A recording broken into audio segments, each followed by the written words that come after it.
আরে মৌলা আলী তো সেই আলী যিনি মারিফতের সম্রাট, যার ব্যাপারে আমার রাসূল বলেছেন মান সাব্বা আলিয়ান ফাকাদ সাব্বানি, যে আমার আলীকে গালি দিয়েছে সে যেন আমি নবীকে গালি দিয়েছে। মান আদা আলিয়ান ফাকাদ আদানি, যে আমার আলীকে কষ্ট দিয়েছে সে যেন আমি নবীকে কষ্ট দিয়েছে।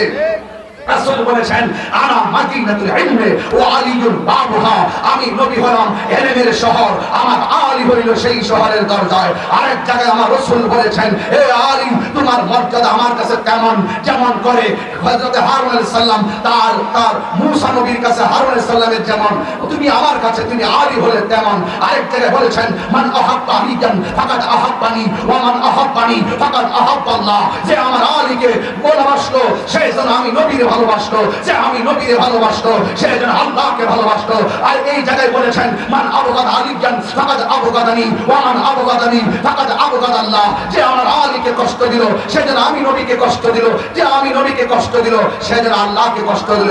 সুতরাং আরে বাবা কাবা ঘরের দিকে তাকানো ইবাদত, মায়ের চেহারা দিকে তাকানো ইবাদত, কোরআনের দিকে তাকানো ইবাদত, কিন্তু মওলা আলীর দিকে তাকানো ছিল ইবাদত। জোরে কোন সুবহানাল্লাহ।